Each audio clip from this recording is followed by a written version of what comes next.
Good evening, everyone, and welcome along to another video of our WA Productions. This is the match review of Sunderland versus Cardiff, and at the end of the game today, at the stage we're like to finish Sunderland 0, Cardiff City 1. Unfortunately, it came in the 87th minute by Mark McGuinness. I knew there was always going to be a goal in this game, to be honest, but we don't know who side it was going to be for. But unfortunately, the coin toss gave away and it went to Cardiff side. But to be honest, am I disappointed in Sunderland's performance? No, I'm not, because we dominated the game. We absolutely dominated that game all game. And Cardiff, I think actually Cardiff got lucky off Dre Hume off the corner. I think that actually got a lucky chance of obviously scoring there. Lauren Kenny actually agrees. She says we weren't bad. It's a frustrating thing. We just didn't take our chances. The thing is with us, I think as well, I don't know if he's going to agree with us. I think it's the final third, what we lack, to be honest, because we lack a lot in our final third. Seen it today a few times. What I've seen was I think Job or Dan Neil was trying to chip shots over to Burstow to try and put down, and he couldn't get it down on his foot properly. Too slow in the final third, yeah, exactly. We're very slow in that final third. Yes, we definitely need to be quicker, 100%, Lauren. Yeah, we need to be quicker. But I'm not disappointed in the performance, what I've just said. No, I'm not disappointed in the performance. I'm more, what can I say? It's more like a soccer punch, really. That's all it basically is. It's more like a soccer punch in the eyes, basically. Cardiff scoring that goal very late on in the game, 3 minutes before the end as well. I thought we dominated all the game, actually, until that happened. Dan Neil was class again today. I can't agree with you anymore, Lauren. Dan Neil was absolutely good in the midfield. I thought he was dominating the midfield. With Job, I thought he was playing really well with Job, to be honest. I'll get on to the man of the match in a bit. But this is the table, guys, before we move on. This is the table of points. So I was going to show you this after every game. So everyone gets 3 points because no one got the correct score today against Cardiff City. So Paige Robinson, you're on 21 points now. Lauren Kenny, you're on 13 points. Craig Jeff, 12 points. Joanne Young, 10 points. Callum Hall, 9 points. Acacia Cameron June, 9 points. When it goes to Lee, Paul and Lee are on 6 points. And Lois Geese on 6 points. When it goes to Deborah and Bethany Ford on 4 points. So, not a bad start of the season for everyone on points-wise. Paige Robinson has got a lot of points at the moment, and everyone's got a lot of catching up to do. But to be honest, it's everyone's to the test, really. Anyone who's on 6 points, even on 4 points, you can still claim a prize at the end of the season because it's first, second, and third. So don't you worry if you can't claim that prize, because second and third place I will be giving away something as well. So don't you worry about that. So 1-0 today against Cardiff City. Defeat, a very heavy defeat, to be honest. A soccer punch in the eyes, what I've just said before, may I say. Tony Mowbray looked a bit angry after the game, to be honest, may I say, because I think he was complaining a lot at the fourth official. He was complaining a lot of Gavin Ward, I've seen as well. Don't know if Paul actually seen, but I've seen a lot of that today. Yeah, I was saying, because from where I am in the southwest corner, usually when it actually comes to home games, I actually keep a well eye on the touchlines just to see what's happening. And I noticed Mowbray actually was frustrated with Gavin Ward. I'm not sure what was on, but I think it was actually on how many minutes the referee actually added on. Yeah. Because I noticed straight away when that board went up, when Gavin Ward put it up, Mowbray looked just to see how many minutes he's actually added, and Mowbray actually was frustrated. For me, I actually thought Proctor actually would have pushed Mowbray back a little bit because I thought Mowbray actually was going to go for Gavin Ward. Actually, Yeah. I actually thought he was actually going to go for him. Aye. But just to show everyone, I've got some programs here. I'll show everyone as well before we move on. I know this is a bit weird doing this on a stream, but 2020, anyone can recognise who that player is? Can you recognise, Paul? O'Brien. Straight away. No O'Brien. I can tell by the haircut.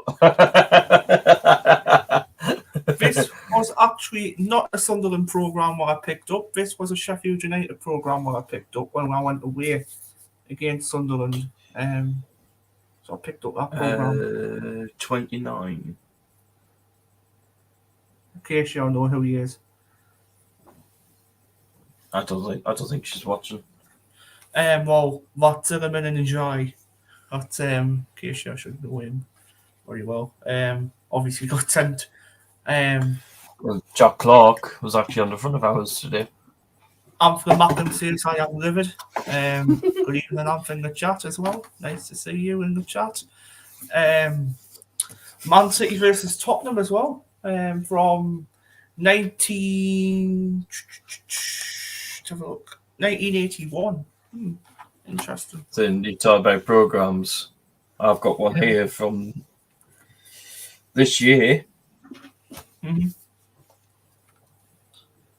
Oh, come on, Amph. How are you? And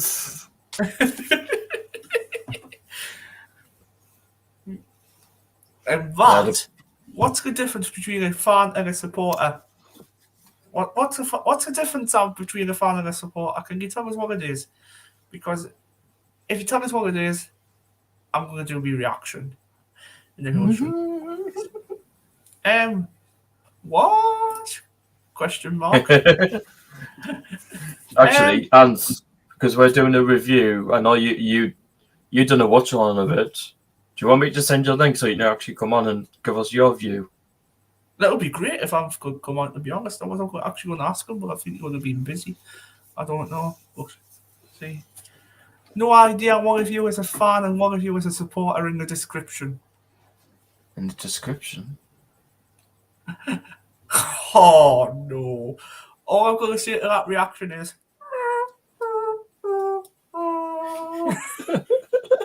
That's all I'm going to say. I can do, fella, says Amph wants to come on. Yeah. Look under your names. Sunderland. Oh, God. I've worked it out.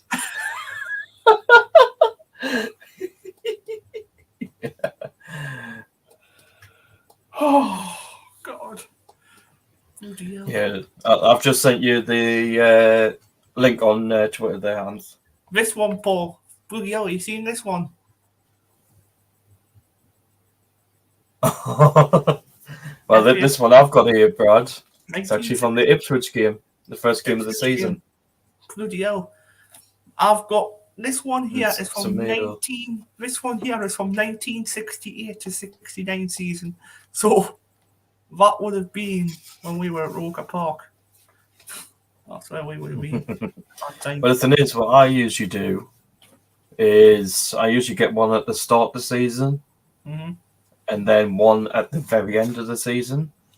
So I'm guessing I'll get one for the Sheffield game. Yeah, at the very end of the season on the 4th of May. Yeah, because I like what they've done with in this year's. They've actually put the songs. Have we? Yeah, the songs Frankie and all that used. Yeah,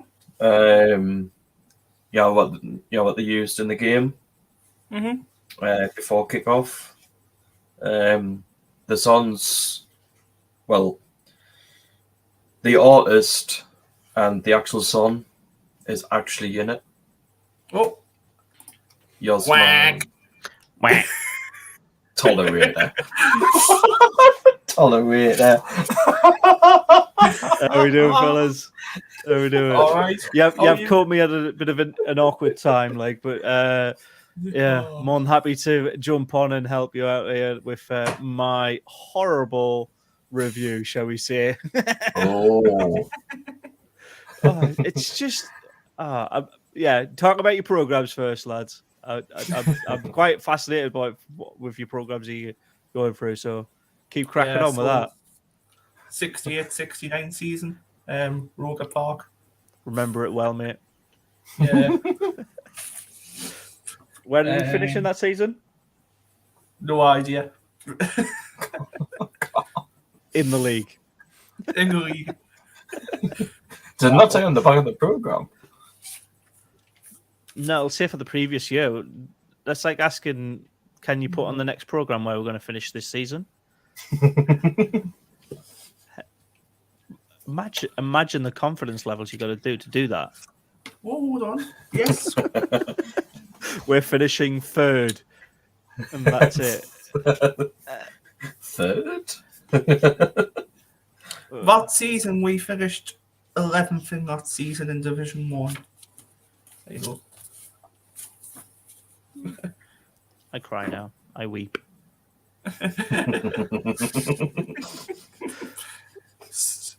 So what's your plan of attack, mate?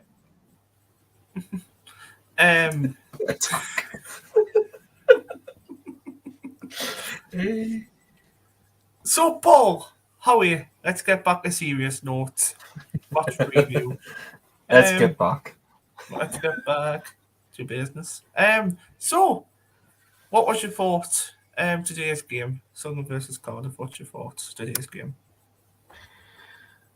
Well, like I said to you, Brad, I actually wasn't disappointed with the performance. Okay, good. I'm glad I allowed the time for you to finish that sentence. Let's put it that way. Are you all right with us losing now? What is this madness? No, I didn't like the scoreline, and I knew it was coming, but no, I agree with you, Brad. Actually, the time wasting the goalkeeper, Jack Anik, which I think is the brother of Ben Anik. It is, yeah. That used to play for Sunderland. Mm-hmm.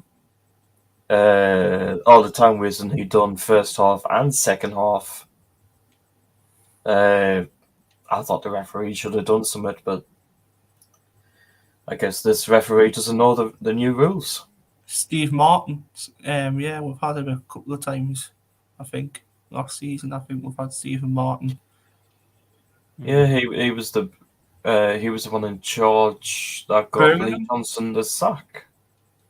Oh, good deal. Blaming him, are we? That's a good way of doing it.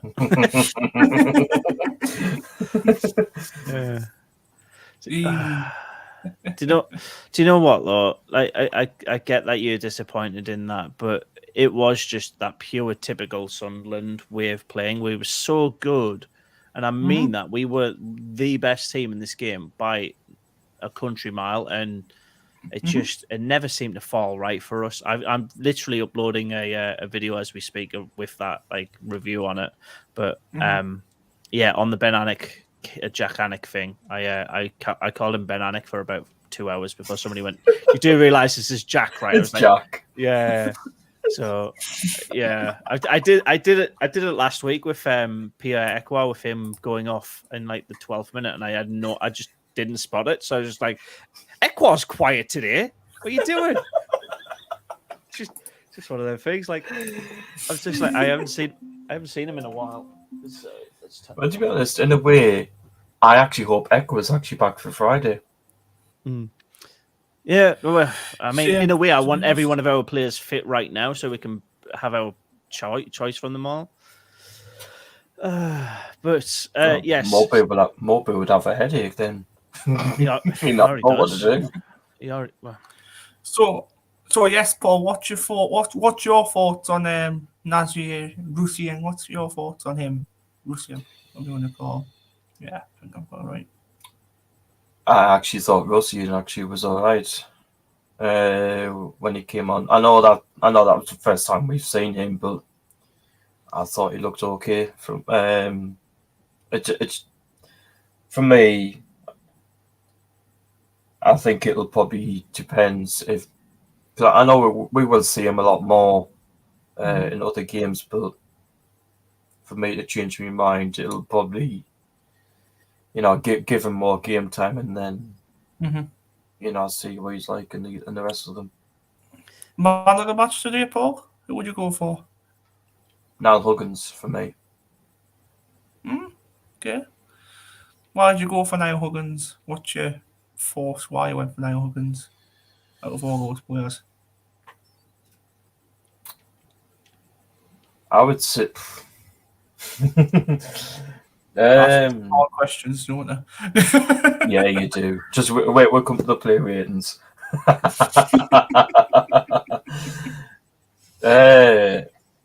actually thought Huggins, for me, looked okay actually until he actually got subbed off for Russian. Yeah. So, let me get now I can actually focus on this conversation. Sorry about that. So, Mr. Anthony Mackham, what's your thoughts and take on this game today? What was your thoughts? Man of the match was Huggins for me. I know Clark gets a lot of credit, but with Huggins, he provided the extra outlet that I thought we were missing in that entire attacking third. He was breaking into the box. Yes, he was supposed to be a left back, but they weren't attacking. Like, why are we playing 4 at the back if they're not attacking for the entire 90? It makes no sense to me. Have some variation, some change in our tactics to put more players further up the pitch. If they're going to, pretty much part the bus. They didn't part the bus because they weren't in the box that often, but they were very deep defensively, and they held us because we didn't have that extra bit of creativity. We're underutilizing our striker, and to be fair, it's a little bit of a learning curve once you've had a huge style change of never needing them to then having them again. It's kind of like, let's get the best out of it, but we don't know how to do that yet. Yeah, just a little bit frustrating overall.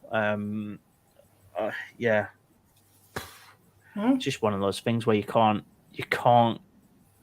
could write this, to be fair, but literally their first shot on target goes in the back of the net.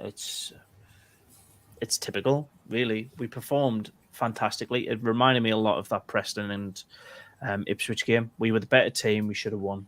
For me, I'm putting a lot of blame on. You got to point someone. If you lose, there's someone to blame, right? So I'm putting a lot of blame on Patterson not making that save. It's his only job in this entire game, and he fluffs it up. He thinks it's going wide. He doesn't do anything, and then he just dives without his hands. Like, what is that? That was just comical. And yeah, I think Mowbray needs to adapt his play style when he's coming up against this amount, like these type of teams where they do defend a lot. Change it to a back three. Change it to a one holding midfield. Just push more further up. Like, there's no change, or not enough change for me. So yeah, hence the tolerator part, not the not the support. I can't support. I can support our team the way we played today, but I know we can do better than that. That's my frustration. Yeah. I can agree on Huggins being man of the match, but I've got another one in mind. I do agree where he's coming from though. My man of the match, I'll give it to Daniel Ballard. Thought he played really well today. He had the defence really, really well. I thought Trey Hume had a very, very quiet game. What about, do you agree, Amph? Do you actually think Trey Hume had a quiet game? Yes, because every defender in that game pretty much had a quiet game unless they were going forward. So, yeah, you got there was nothing to defend. They had 4 shots in 90 minutes. So to say man of the match is a defender who never touched the ball and never really had to do anything, and then when he was asked to, didn't do it, I think it's a little bit too kind on him. So that's why I think Huggins gets it. Although he is a defender, he went forward, he attacked, he provided something different, which I don't think Mowbray asked for, but it's what we got and it's what we needed. So again, yeah, I do agree where you're coming from. Yeah, I do agree. Yeah. Yeah, and so no, but for me, I actually thought Tryon didn't know what he was doing because I noticed during the game Tryon actually was going to midfield quite a lot to actually help. I think it was Dan Neil. Yeah, it was Dan Neil. And fair enough where Tryon was to play, but I'm not sure if Mowbray told him, to actually go into midfield. Like some parts of the game, and then come out of midfield. Yeah, because he was kind of a free with Job and Neil, wasn't he? Like kind of a free, and he was getting pushed back. What was your thoughts on Russian? And what's your thoughts on him? Even though he did came on only like 5-6 minutes. What's your thoughts? He had 8 minutes of gameplay, and he came on literally seconds after they scored their goal. You could see him line up, waiting to come on the pitch to make that difference, and then they scored that goal. So it was kind of, he was just coming in to try and fight. At that point, he was trying to get the goal back. He would have tried and get the winner when he came on, and that would have been his communication. And then all that just goes out the window. I'll just do what I was told, but it kind of doesn't really work all that much when you. Yeah, so I think it's too early. He hasn't had enough game time to give him a proper review, but he seemed to want to do that attacking, do the business for us. So wait until he starts the game or has more than 10 minutes to give it a definite if he's a good player or not, because he didn't have a shot. You know what I mean? Didn't have enough time for one. Yeah. Well, mind you, I was surprised Mowbray didn't bring Chris Rigg on this afternoon, because a lot of people around me was calling for Chris Rigg to come on to actually possibly change up the game. I'll tell you what, though, I thought Tomato came on quite early today, didn't he, Paul? Like he used to do. Yeah, he always used to come in the 85th minute, but he came on in the hour mark, I think it was 65 minutes. I think he came on. I think the only reason Mowbray brought him on, it looked like Burstow actually was knackered. That's why Semedo came on. Well, it's only how many games? It's only his second or third game, isn't it, for the club? So yeah, it is. Got to give him time, as well. Would you make any changes for Friday, Paul, going into Sheffield? Yes. What changes, I don't know. But I would. I can tell you right now, no. But this bloody thing, stop. Leave me alone. Stop going off in the background. I wouldn't make any changes because I think Sheffield Wednesday are an absolute joke of a team right now. They are beatable with our current play style. We can't smash them. If we play exactly like we did against pretty much literally all teams this season, if we play like we have, we'll slap them. I don't think they'll be able to tolerate it. It's just if they decide, we'll try and do what QPR did or what Cardiff did, then would struggle. And us struggling against a team that's playing and performing that poorly will frustrate us more. So if we don't get a goal in the first 25 minutes and we're pretty much bombarding their goal, we think, here we go again. Here's another snatch and grab win for the opposition. It's just, I wouldn't make any changes, but I'd also, if Mowbray sees that they're parking the bus like that, get one of those defenders further up the pitch, or get the CDM, get Pritchard further up, or Ekwar if he's fit again. Get one of those. Dan Neil further up the pitch would be more threatening and more useful than having four defenders and a CDM. We're playing with half the team too far back. Yeah. Can agree on that as well. Changes for Friday. think one change will come in on Friday, and I think that's Patrick Roberts. I think when he came on today, I thought he looked really lightning spark when he came on. I don't know if anyone can agree with that, but I think Paul I can agree and disagree with it, mate. If you want me to, I can do both sides of the coin. Let me know which one you want me to talk about.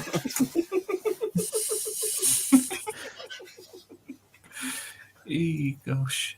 But yeah, for me, if Echo was available, I would actually put him in the team if he's available on Friday. Pull him in with Job and Neil. Mm-hmm. Yeah, I think I would if he's available. If he is, because I'm not sure. I think I've seen somewhere that Dak was going to be available today, but Mowbray actually thought that this game would have been a bit too early. For him. Yeah. So is he fit then? Is that what we're saying? Yeah, I think that's what. Yeah, I think that's what Mowbray was on about in his press conference on Friday. Yeah, I think he said he was what was it, Paul? Did he describe Dak as touch and go? So it depends on. Yeah, I think Dak, I think, was touch and go for this game. Mm-hmm. But hopefully he should be okay for Friday. Well, if he is okay for Friday, I think we'll see him some point Friday night. If that's off the bench, if that's actually playing from the start, it depends. Do you think Pritchard needs a break? I think he does, to be honest. Because obviously, what will happen is between Dak and Pritchard, I think they'll keep swapping game by game. I think they'll keep swapping over. Dak will have a go up playing, then Pritchard will have a go up playing, because Pritchard can't obviously play every single game all season because he'll just get tired and tired and tired. He get injuries as well. He'll get injuries as well. Look at Dak as well. How old is he now? He's in his 30s or something now. I think he's 30 or something now, 29, 30. It's going to be now. Bradley, let's Google it. Why not? I mean, we've got the power of the internet in front of us. We don't need to speculate about somebody's age, do we? No, we don't. He is 29 years old. Yeah, his birthday is New Year's Eve. Oh, so he's 30. He's literally 30 when it comes into 2024. We played that game as well. We played that day. Who are we playing Blackburn that day? Yeah, we're Blackburn that day as well. No, are we? I don't know. Let's have a look. Imagine if it actually was Blackburn. That'll be funny. It's Rotherham on the 29th, and then Preston on New Year's Day. So no, he gets his birthday off. Oh yeah, we play Preston up here on New Year's Day. Yeah, it's first of John also. God, that's gonna be interesting for the transport, isn't it? Yeah, transport New Year's Day. No metros, no buses, no nothing. I'll just walk to the ground. Mate, just ask for a bike for Christmas, mate. You'll be fine. And have you seen how far I am from the ground? Yeah, it's more than 5 steps, so therefore a bike and a vehicle's justified. I'll just walk it. Nah. Just see if Luke O'Nine's willing to do piggybacks. There'll be plenty of piggybacks then. You seen how many supporters that boy scored that game? All of them. I feel sorry for him if he's got to do piggybacks with everybody. You ain't impressed with looking like you, Paul.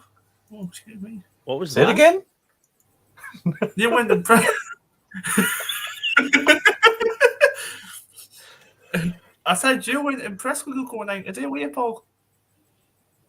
No, not really. Fair enough, 09 was captain.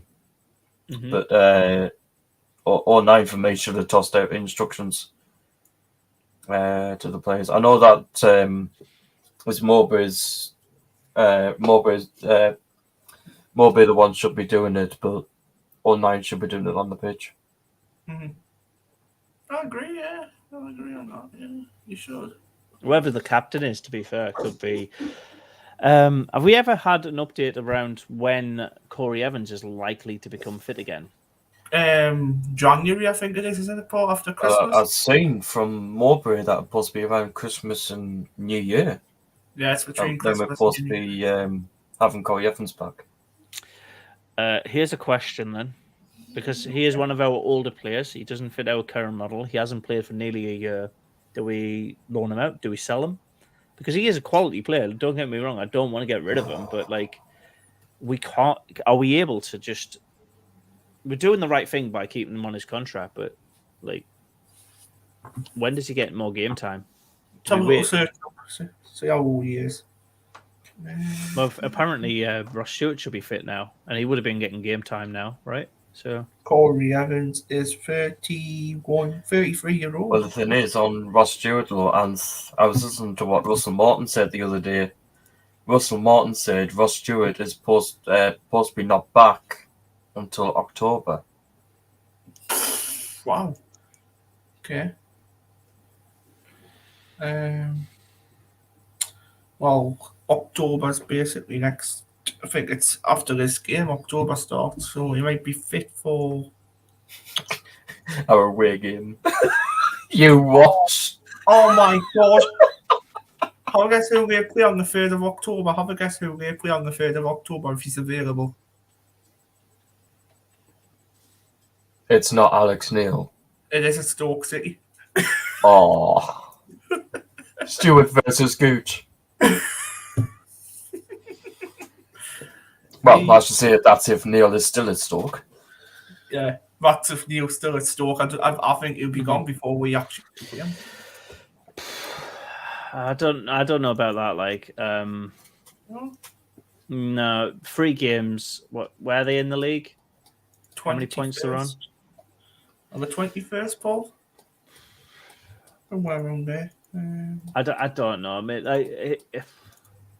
if they are below Middlesbrough at any point, then yeah, they should be sacking them, really. Because I was looking earlier. 20. Alex Neil's actually lost 4 games since the start of the season. We've lost 3. This was actually his 4th loss. Yeah, he's drawed. He's lost 1, drawn 1, and he's lost 3 on the bounce. So that's kind of God knows. He's got 1 point in the last 5 games. Yeah. 1 point. Good deal. Out of a possible how many? 15? Mm-hmm. Yep. Good deal.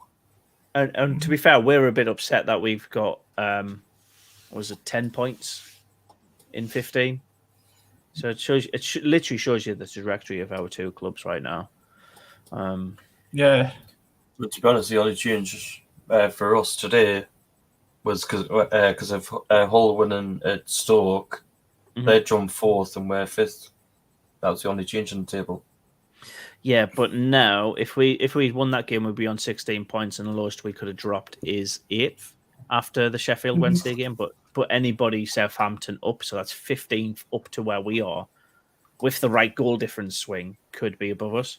We're absolutely laughing with our goal difference, though. Yeah. Same what I like about it, though, but we're the only team playing on Friday. But didn't Birmingham play on Friday, though? Birmingham QPR in that 0-0. So it's not an uncommon thing. It's just telly, isn't it? We're on telly. We're on TV.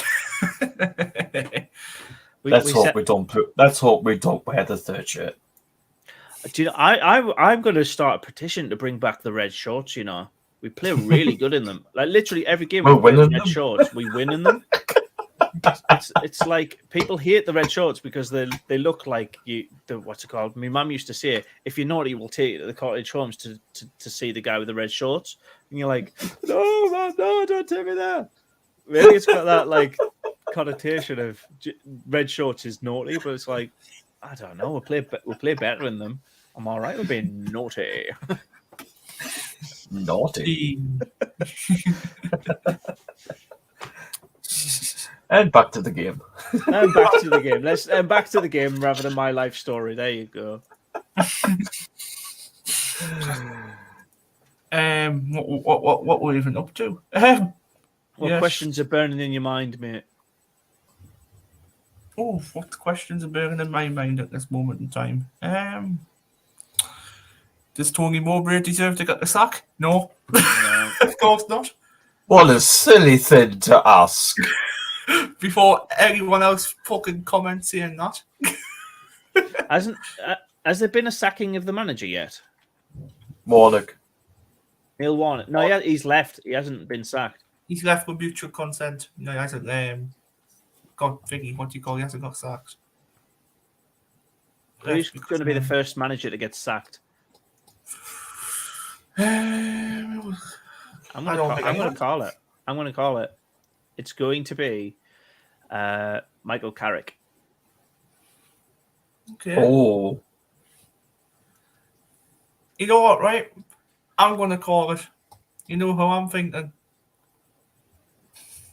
No. No. It better not be Tony Mowbray. No. No. That former bald-headed prick what we used to have. Oh, Neil. Yeah. Yeah. Actually, I agree with you, Ant, actually, because I've just looked at Middlesbrough's next fixtures. They've got Watford, actually, on the 30th. Wow. Then they've got to play Cardiff on the 3rd of October before they come to us. Ooh, Cardiff. They'd be well happy with more than 3 points across those 3 games, right? I think Cardiff. Watch us beat Middlesbrough and Middlesbrough boys sack Carrick. To be fair, I'd much rather him lose against us, then get sacked, than get sacked after the 2 games and what's it called? Like the new manager or post manager bounce. Like the players have got nobody to they can play freely at that point. It doesn't really matter. So right. Yeah. What we're going to do is we're going to do player ratings. What we're going to do them in a different way because I need to head off in about 10 minutes. So what we're going to do is we're going to do centre back, 3 centre backs, and we're going to do 3 midfielders and 3 attackers all in one go. So Paul first, Luco 9, Daniel Ballard, Trey Hume, Niall Huggins. What would you rate all of them as? Oh my god! I'm just going to throw them in the hat. What rating system are we using? GCSE grades, O levels, 1, 2, 3, 4, 5. Like, how are we grading them? 5-star reviews. What are we doing? We're rating them from the lowest of 1 to being the highest of 10. Okay, So, fair enough. Not 67%.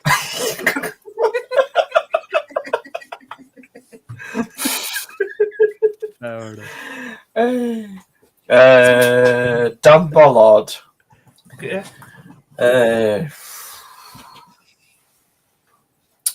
After what it was like today, 10. 10. Okay, good. Yeah. Look at 9. Look at Ant's face. The face.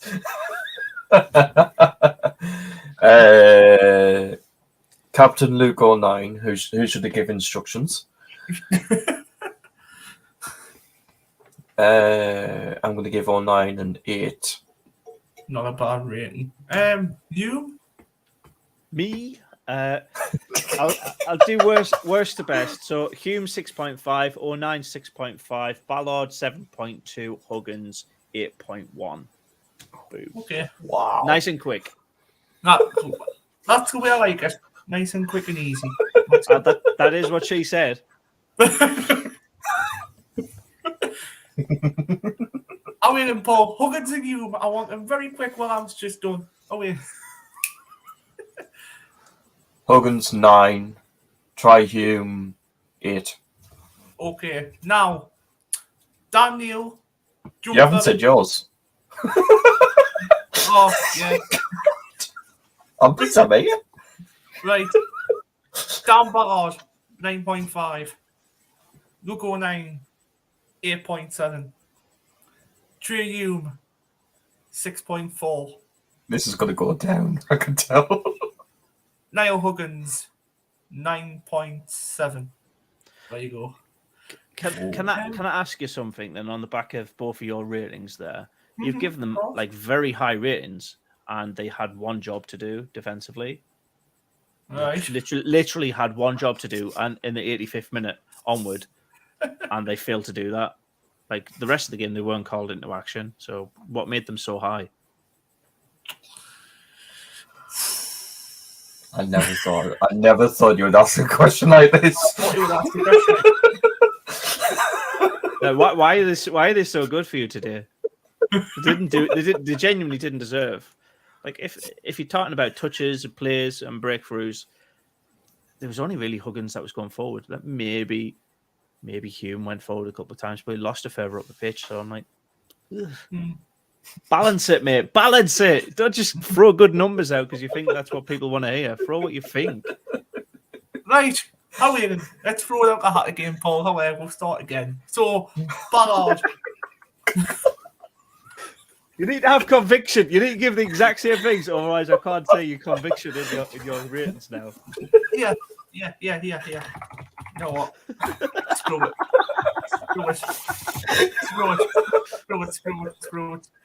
There we go. Okay. Ballard 6.5. Hume, I'll give a 6-2. Luke 09, I'll give also a 6.5. And Niall Huggins, I'll give him a 7.5. So Niall Huggins, I'll just give him a bit higher than the rest of them. There you go. That to me sounds more realistic to what they would have earned by a neutral. Yeah. Right. Now we've got Joe Birmingham, Dan Neil, Alex Pritchard to think about. So we've got all them three to think about now. So, Paul, would you like to start us off? Dan Neil, 7. Sensible. Pritchard, Next. 8. Okay. Bellingham, 7. Okay. 7, 8, and a 7. Okay. Right. Amph, what about you? Worst to best again. Bellingham, 7.1. Neil, 7.3. Pritchard, 7.9. Okay. Oh. Okay. Right. Me, Birmingham, 7 exact. All the Dan sevens. Neil. Dan Neil, 7.4. Where's he gone? He pressed the wrong button. And after Markham, I'll give him the 10.5 for leaving. There you go, I'll give him an extra bonus 0.5.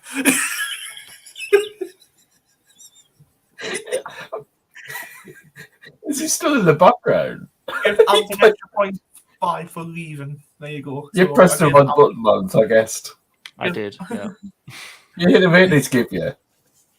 Believe He it. give me a rating. Yeah. My rating's 10 out of 10, mate. I give it how it is. You said 10.5. I give you an extra 0.5 as a bonus.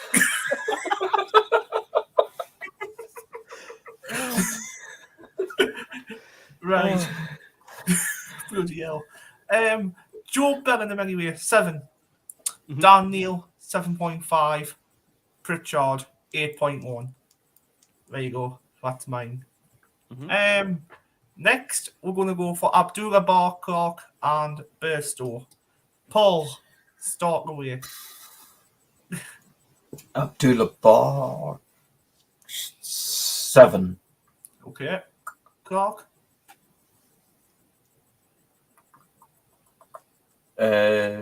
Jack Clark, I'm going to give a 7. And Okay. Burstow, I'm going to give a 6. okay. Amph, go on. Burstow 5.9. Again, he does a job, but he hasn't done anything like with the ball. Like he held up the ball, but it was just he didn't really have the rub of the green today, so I can't really blame him for a poor performance. It was just what he was given. So yeah, 5.9 for Burstow. Abdullah Bar, I'm giving a 7.4, and Clark, I'm giving a solid 8.0. Okay. Okay. So, Abdullah 6.2. Jack Clark an 8.2 and Roberto a 5.7. There you go. We've missed one key player out of this, by the way. We've missed Patterson. I think he's keeping him to the last. Oh, is that intentional? Can we give in for Mowbray as well? You forgot. I mean, we can give a manager rating, but my manager rating is going to be a solid 3 out of 10, to be honest. Oh, I hope he's not listening. I hope he is. I'm more than happy to have a chat about him with his flexibility. I think he's got a really good trust and level with the players, but today he wasn't there. He wasn't. He'll admit it. No, I mean he was physically there, but mentally he wasn't, and he'll admit that. Go on, then rate the managers. Rate the manager. If you give anything more than a 5, I'm gonna. You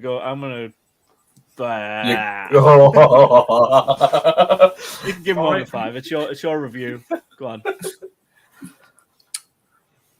What do you want to give Mowbray, Paul, before we go to Patterson? What is talk about Mowbray now? Look at Hans.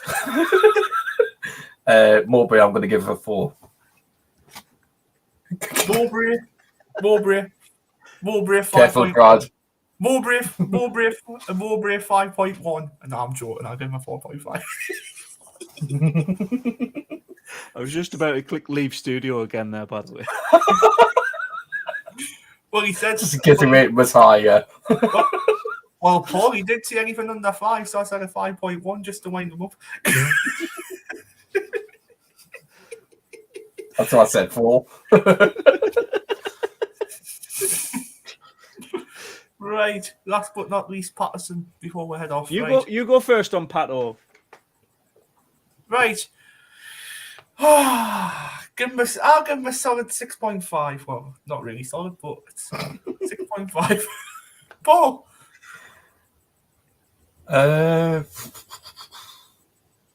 7. 5. 5 point blanc. 6. No.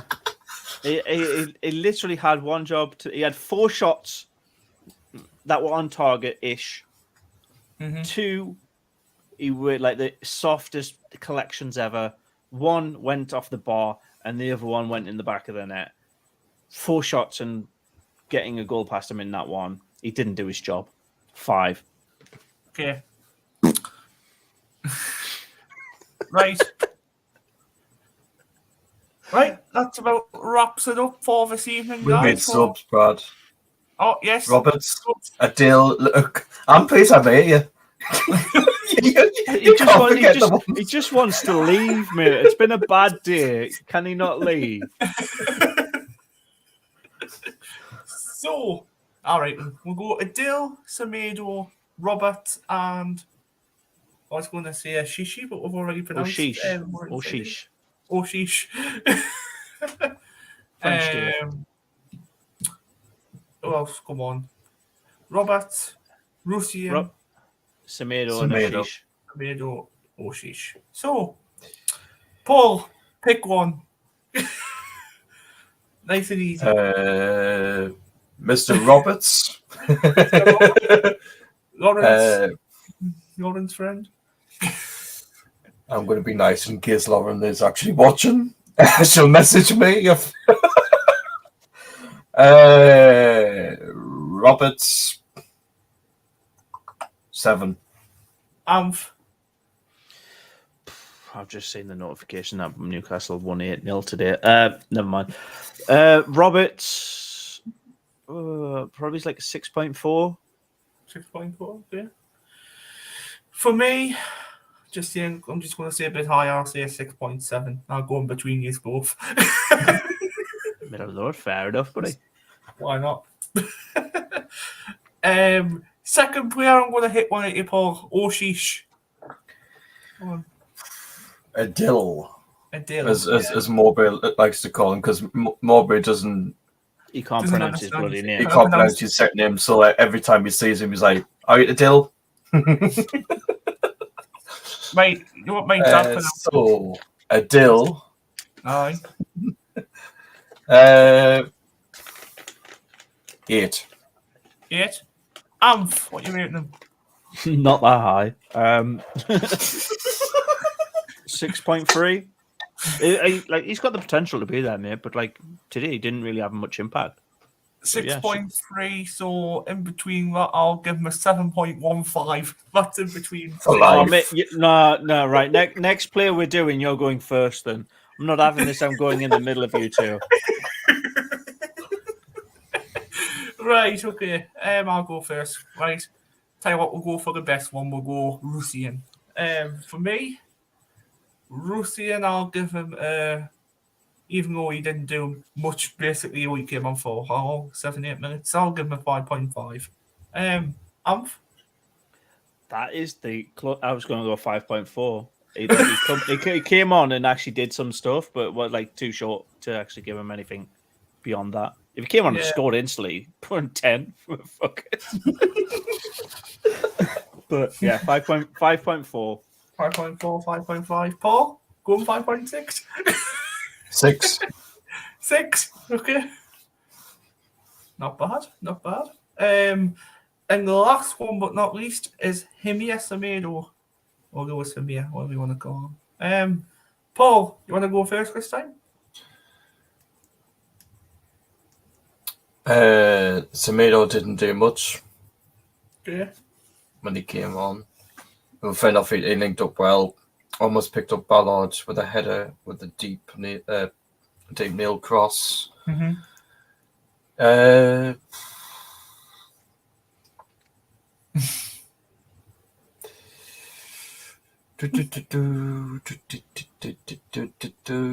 Seven. 7. Amph. He just wanted the number from you there, by the way. Didn't want the explanation. I'm going to go 6.8. 6.8. I'll go 6.6. There you go.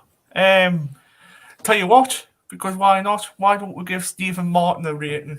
Referee. The referee? Oh, Yeah, we'll give a referee. Really? I'm going last on this one, by the way. Okay. Right. Paul, come on. You go first. 1. 1. Okay. 1.7.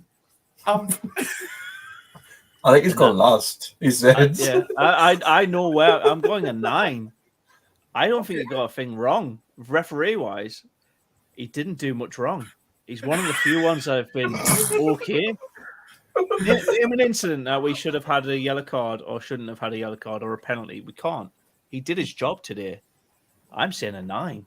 It's one of the few unbiased refs I've seen.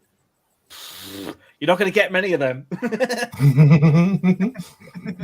What do you think, Brad? Nah, I'm not saying a 1. That's just too bad. I'm not saying 1.7 either. That's just too critical. I'll give him a 7.5, I suppose. That's not too bad. You can keep your low ratings. Don't change it on my regard. Honestly, keep it the way you feel. My feeling is he did a good job. It was our fault that we didn't win that game, not the referees. Are you still keeping the 1? I'm not blaming the referee. I just thought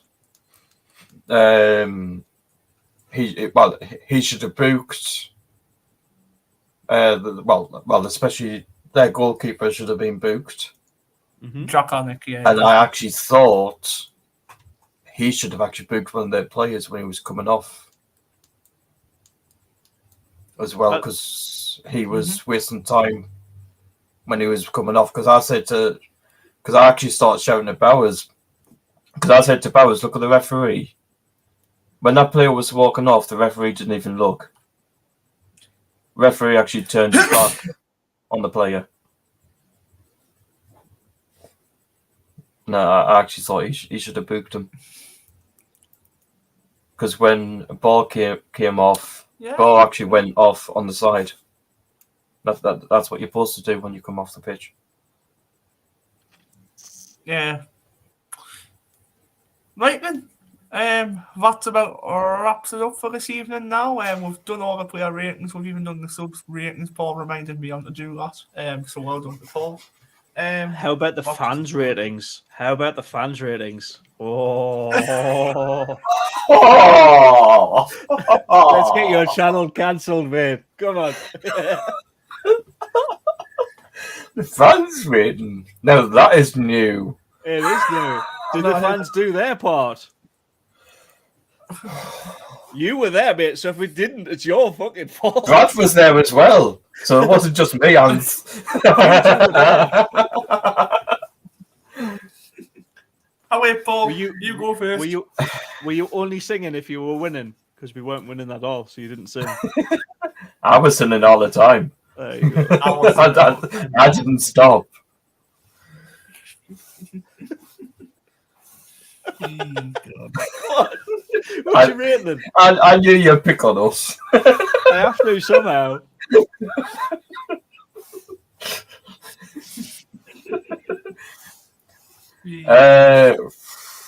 Oh wait, Paul. This is the hardest one. I think this is the hardest question you've ever have to answer. Oh, this one is hard. It's like being stuck on countdown.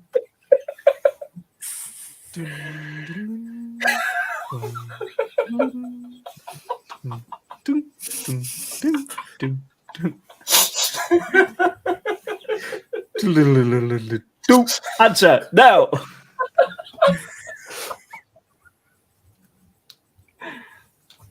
Eight. 8.5. What do you think, Hans? Come on, you've done the watch along. Come on, what do you think? You can't really hear the fans all that much in the watch along. I'd say probably is about an 8 as well. Yeah, we got pockets of fans that were quiet, but yeah, otherwise good. I wonder where those pockets of fans sat.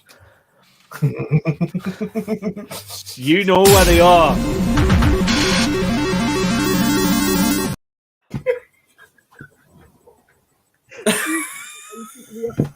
Click the wrong button. Brad!